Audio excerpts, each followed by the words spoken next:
Catherine Amirfar. And I'm Cal Raustiala. And this is International Law Behind the Headlines, coming to you from the American Society of International Law. Hi, this is Cal Raustiala, and welcome back to another episode of International Law Behind the Headlines. We've been on a bit of a hiatus, but I'm very happy to be back, and especially to be back with two really outstanding experts. Ryan Goodman and Tess Bridgeman, I think, are pretty well known to probably most listeners of this podcast as the executive editors of Just Security. They're also both prolific authors with extensive government experience, between them the White House, the State Department, DOD, and elsewhere. And so they're really very well placed to talk about what is the most sort of significant international law topic, I think, of the day, which is the ongoing conflict in Israel and Gaza, and specifically the law of war dimensions, so the jus in bello dimensions of that conflict. In Just Security earlier this year, they jointly published a really terrific piece that I recommend to all listeners, kind of going through various aspects of the laws of war and how IHL, international humanitarian law, applies to aspects of this conflict. And so we're going to kind of dive into that topic or set of topics today a little bit deeper. And Tess and Ryan, I'm really happy that you agreed to come on the podcast to do this. Thanks for being here. Thanks so much for having us. So maybe we could start with a really basic issue that obviously arises in many conflicts, but seems particularly fraught in this conflict. Which lends itself, of course, to many debates, which is the distinction between a combatant and a civilian, and how to think about that in a context like Gaza, or maybe with regard to an adversary like Hamas. I know this is something that the ICRC has talked about at length. It transcends this particular conflict, but this conflict has really brought it into stark relief. So could we start there and maybe just elaborate a bit on how we understand that when we have kind of unconventional fighting force?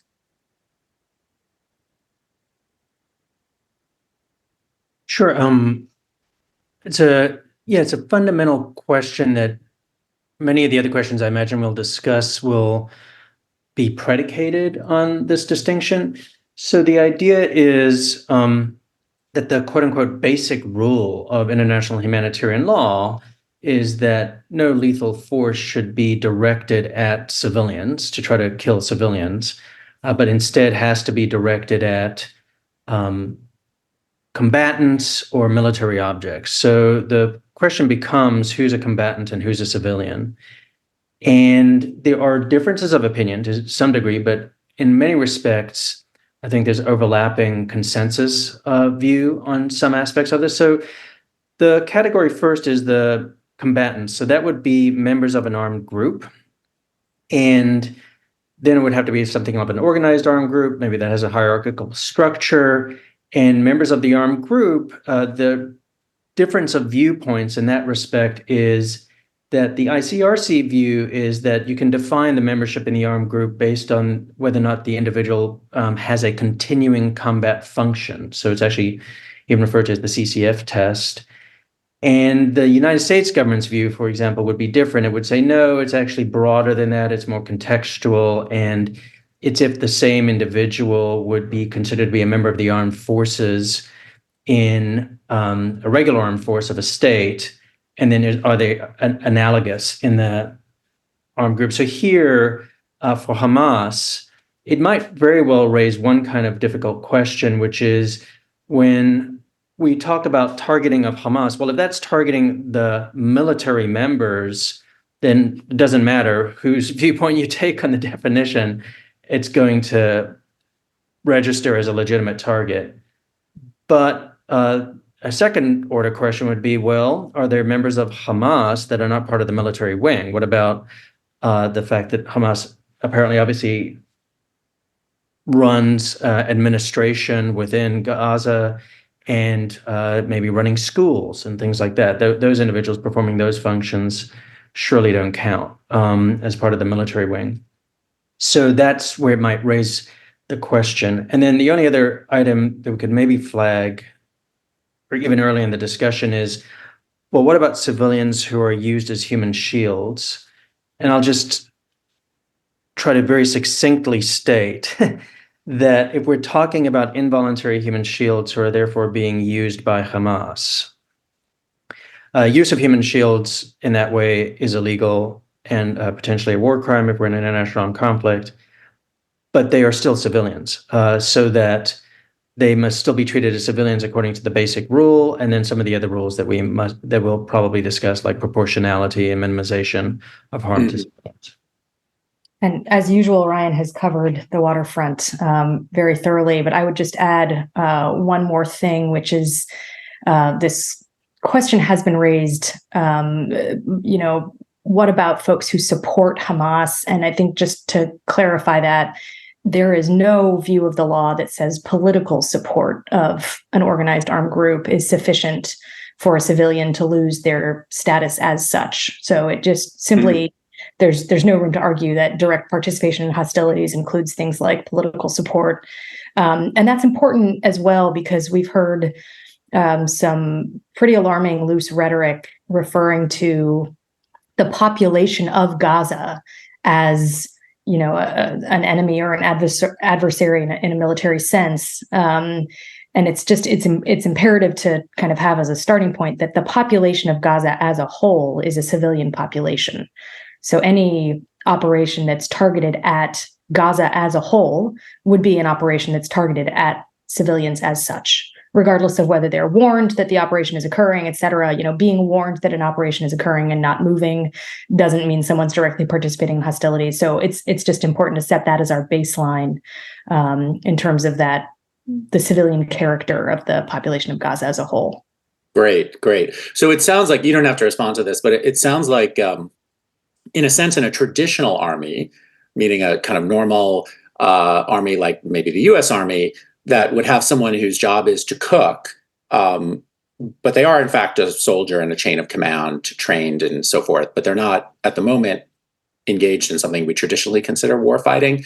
They're still targetable simply because of their status, even if they're doing something like cooking. But if instead you have an unconventional army or fighting force, and there's someone who's supplying food and just happens to be handing them food, that's different. And so in some ways, the structure of your military might determine some of these distinctions. Am I off base with that? No, that's right. And you're actually hitting on something just generically or generally is thought about in the law of armed conflict, not necessarily specific to this conflict that might be applicable, which is, does that create an asymmetry? Right. So if it's a state versus a non-state actor, is the cook on the state side?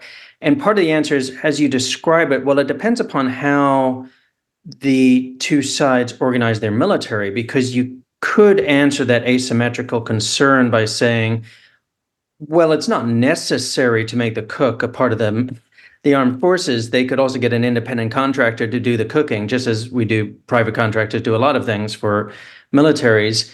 So it's the choice to have brought them out of being a member of the armed forces. And so that if that cook were otherwise just accompanying the armed forces as a private military contractor providing food, they would not be targetable. So that's one way of trying to understand that it's not necessarily asymmetrical. But that's one way of thinking through it. Yeah. No, that's really helpful, because that is obviously something that arises a lot in this particular conflict. And of course, in this conversation, we're going to toggle between more abstract kind of issues and how they directly apply here. But that asymmetry is something that I've certainly seen people comment on, sometimes feel that there's an unfairness or something about the fact that, the Israeli military is more conventionally set up, and Hamas, it's kind of very amorphous. And so there's the ability to kind of slide in and out of statuses in a way that isn't always possible on the other side.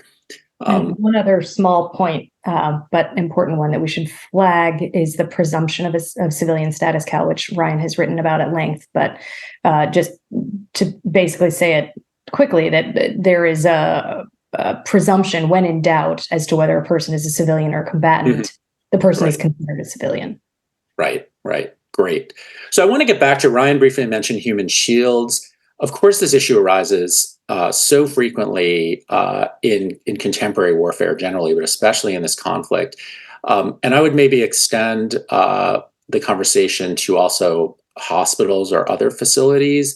There was with I think it's the Al-Shifa hospital, a lot of attention to whether, was it in fact some kind of, Hamas facility underneath or something like that? What difference does that make? So I'd love to hear a little bit more about how to think about the targeting, what is permissible or what is not permissible in the targeting of a facility like a hospital, where it may seem to appear to be one thing, but maybe it's really the other, and we don't really know. And so just walk us through the right way to think about that problem. Sure. So I think I'd just start by saying the basic way of thinking about it and then adding a couple layers of complication. So the basic way is that buildings, infrastructure are also going to be either military or civilian. Something like a hospital is obviously civilian. And that said, so it should never be targeted as long as it is a civilian object.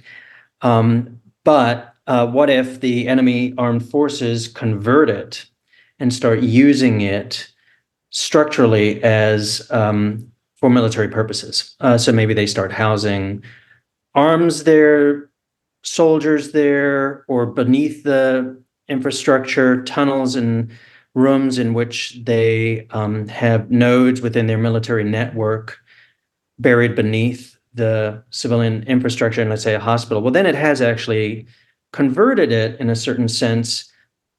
And the reason I say a certain sense is because they are now a part of that civilian infrastructure that is being used militarily. But what would still need to be applied is proportionality analysis. If we're talking about hospitals, there's additional protections for hospitals in terms of warnings that have to be given, et cetera. But a hospital could be subject to a military attack, but it would have to be an attack that takes into account very seriously whether or not the devastating impact on civilians is excessive in relationship to the military benefit.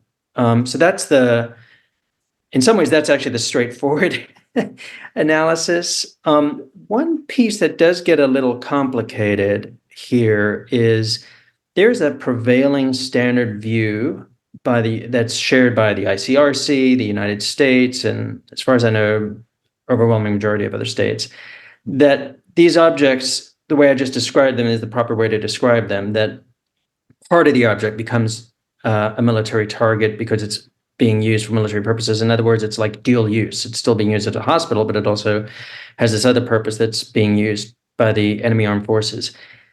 The Israeli position, as a matter of their formal position on the law, appears to be that no, once a civilian object has been converted to military use, if there is no other way to eliminate that military use but to take down the whole object, then the whole object gets taken down and it does not fit into the proportionality analysis. Now, they would still say any human being who's a civilian that would be killed in that kind of attack is still part of the proportionality analysis, but in terms of civilian infrastructure, it actually disappears from the equation. And so that's obviously at a minimum, let's put it this way, a very controversial view. I don't think it's well supported either in the body of international humanitarian law, but it's their view over a long period of time. Okay, so it's pre-existing this conflict. That's something that the Israelis have articulated before. Absolutely, yes.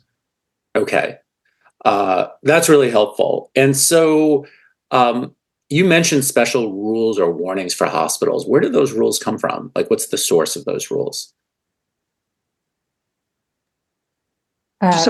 Yeah, go ahead, John. Go ahead, Ryan.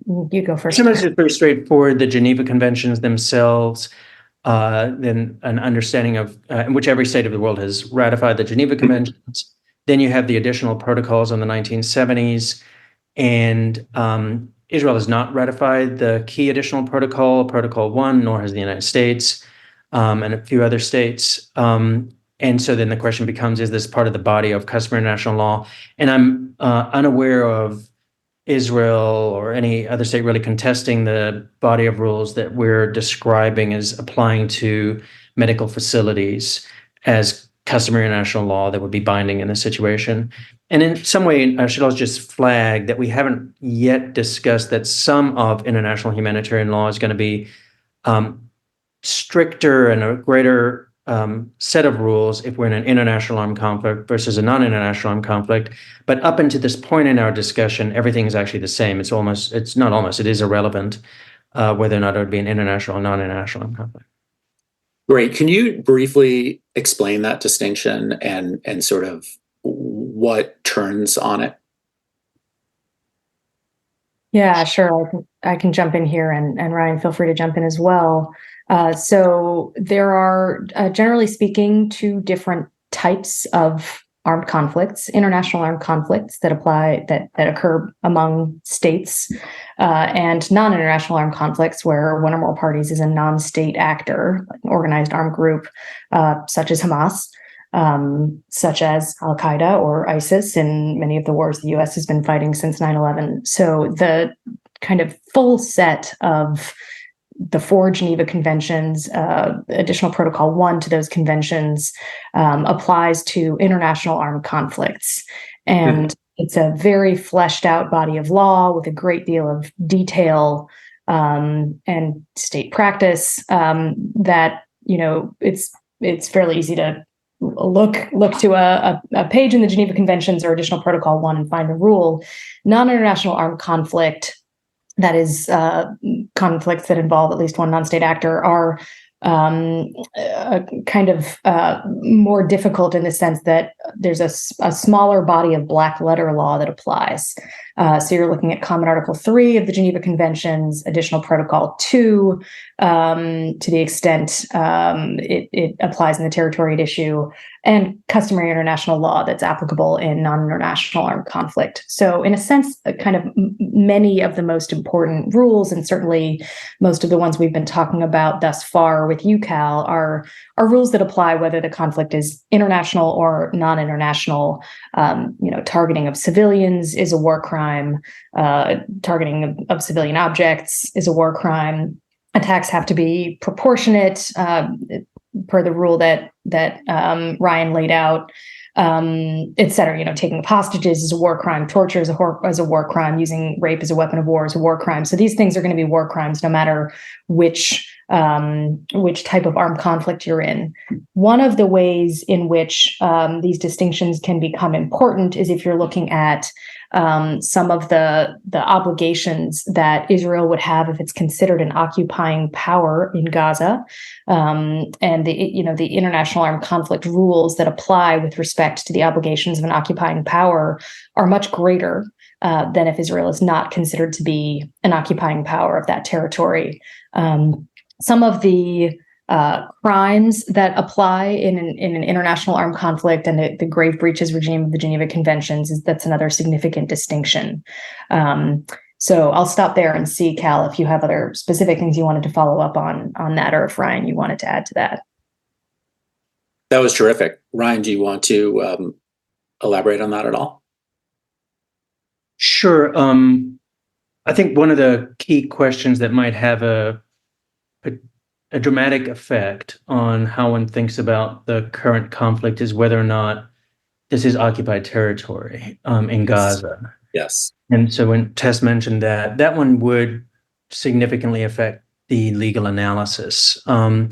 So if indeed Gaza was occupied territory from day one of this conflict, or northern Gaza has become occupied territory subsequent due to Israeli military operations there, or does in the future, let's say, then there are lots of affirmative obligations that would apply to Israel as an occupying power.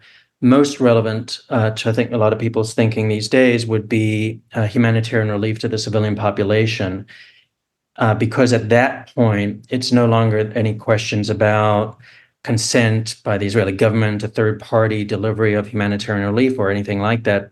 In an occupation setting, they would have an affirmative obligation to provide food and water and the like to the civilian population.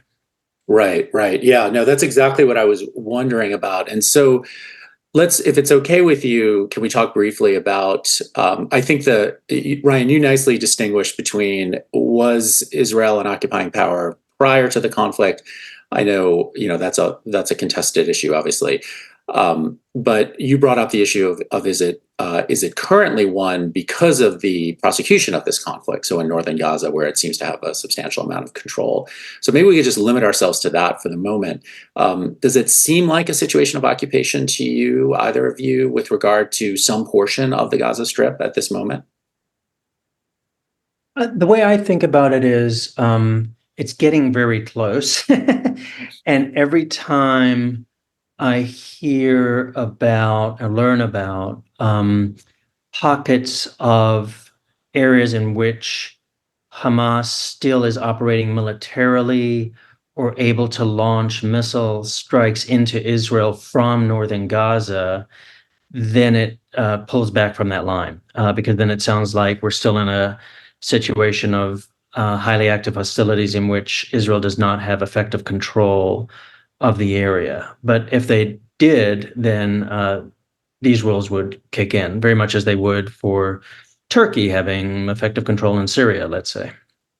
Yeah, so just to clarify, the key feature of the law of occupation is this effective control standard, which is a kind of factual standard. Is that correct?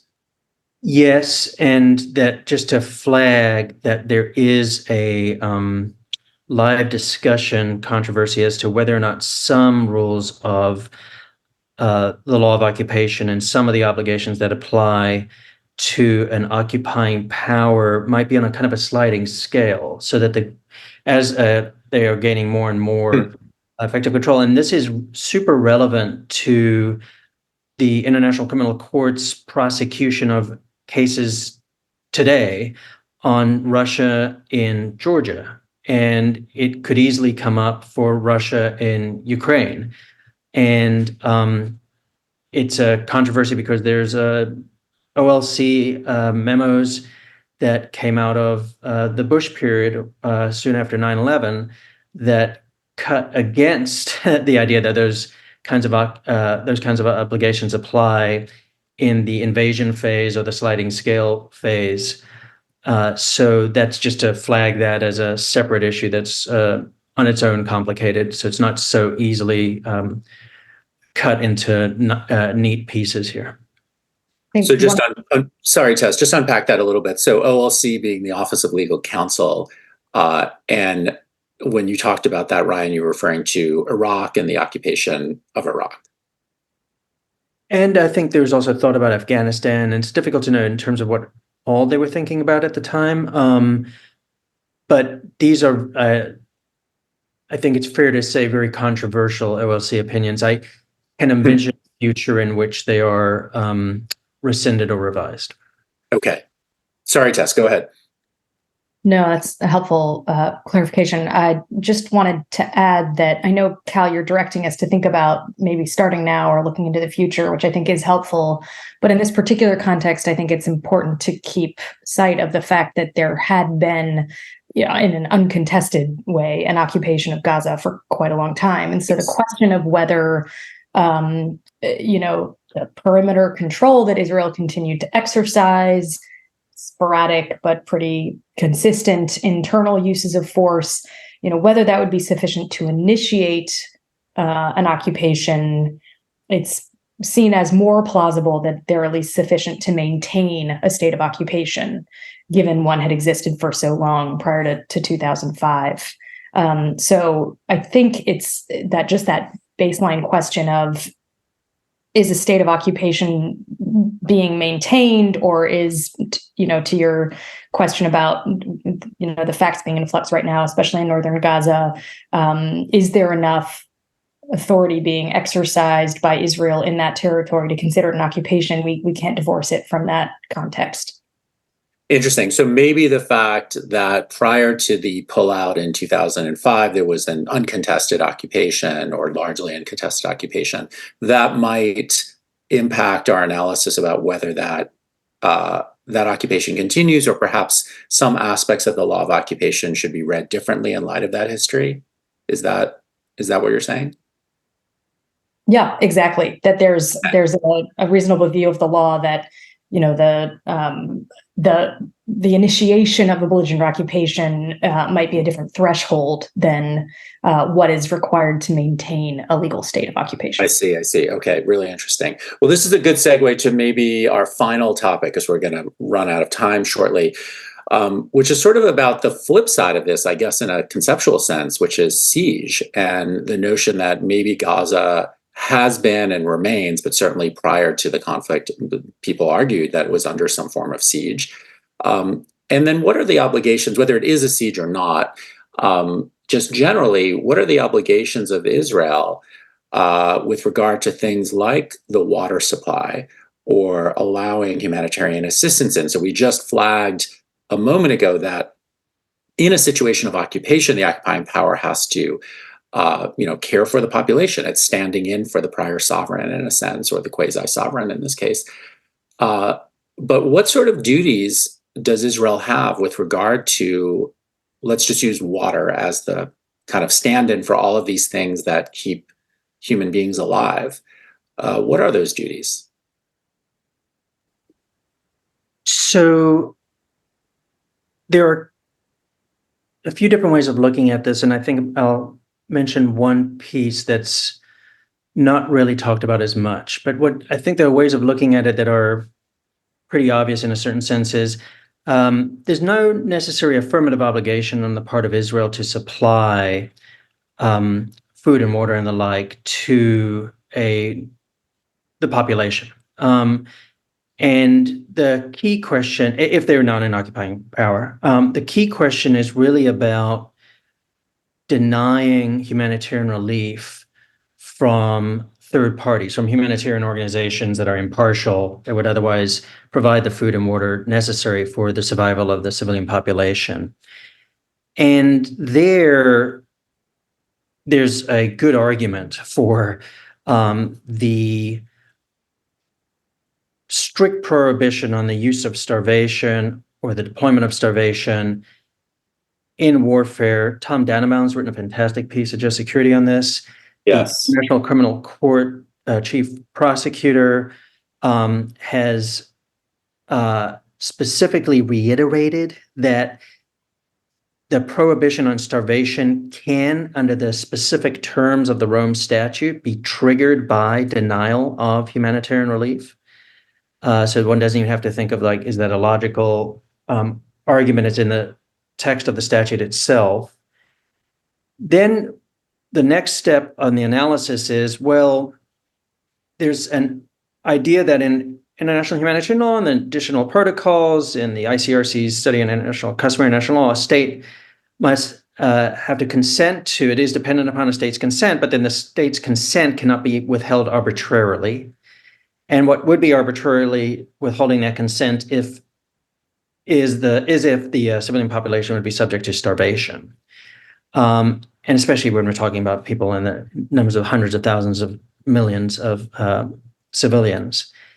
The only added point that I would make to that, so everything there I think is pretty standard, and if you pick up any commentary, it's going to run the analysis that way, and then probably land in the side that says, therefore, denial of humanitarian relief or impartial organizations to the civilian population is strictly prohibited. They can't deny them under these circumstances. I would just add an additional complication of something, or additional point. I don't think it's actually complicated. That idea of consent on the part of the state is predicated on the state being a territorial state. And therefore, it would apply, for example, to humanitarian relief that comes over the Israeli-Gaza border. But I don't see how that necessarily applies to the Rafah crossing, which is Egypt's border. And if one even just looks at, like, the rule in the Additional Protocol 1, which is also reflected as a matter of customary international law, Rule 55 of the ICRC's body of laws, it refers to the concerned parties, and it says the concerned parties does not include a state if the relief supply does not run through the territory of that state. So I think that's one added element, that if somebody's going to run the analysis, they also have to include that as part of it. Yeah, two wrinkles I would add to that, and the facts always matter in IHL, of course, but the question of whether Israel could be allowing this relief to come through its own border, obviously, is runs through the more standard analysis that Ryan just laid out. So to the extent it is denying use of the border crossing available to it between Israel and Gaza to allow relief supplies to flow, that would run through that standard analysis. And I think the second is, and here I'm a little fuzzy as to where the facts would point us, but it sure looks like, despite the fact that Egypt is of course in control of its border with Gaza, Israel seems to have certainly have kind of a de facto veto, and also appears to be threatening the use of force should that veto not be permitted to continue to be exercised. Veto over Egypt's opening or closing Rafah. Precisely. And Israel has, of course, bombed the Rafah crossing itself, rendering it inoperable for, I forget how long, but at least a few days at a point earlier in this conflict. So, I think those are important fact issues that throw further wrenches into the works of that analysis that Ryan just laid out. But regardless, I think, too, the other thing it's important to emphasize is if, as in many, the view of many, Israel is an occupying power, all of this becomes essentially moot insofar as they are just affirmatively required to allow for, to provide for the sustenance of the civilian population. And that's, that would clearly, they'd be in severe breach of that obligation, given they announced a siege, at the level of the Minister of Defense saying, I have ordered a complete siege on the Gaza Strip. There will be no electricity, no food, no fuel. Everything is closed. So that's an open and shut case if they are an occupying power. Right. So an occupying power has to actually not only allow humanitarian assistance in from impartial third parties of some kind, but affirmatively has a duty to provide it. When you step out of that more clear, none of this is incredibly clear, it's also complex, and that's why I'm so glad you're on. But if you step out of that relatively clear setting, then we're in the situation that you both have just described, where we're allowing that assistance in, or blocking that assistance is not allowed. But there isn't an affirmative duty. I just want to clarify that point. So in other words, if we assume away occupation for a second, Israel itself doesn't have to supply food, doesn't have to supply water, but it can't stop it from coming in. Is that I realize I'm distilling that down very crudely, but is that correct?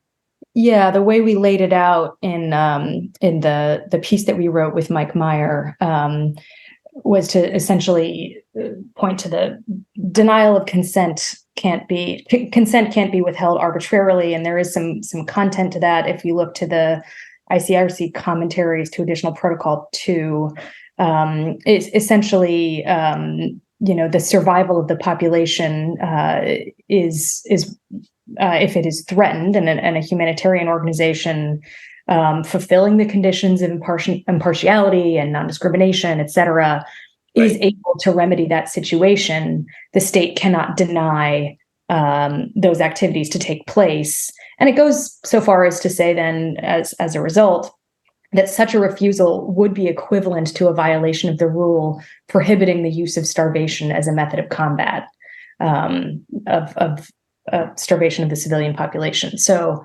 there is debate, I would say, as to exactly where you draw those lines in terms of what it means to arbitrarily withhold consent.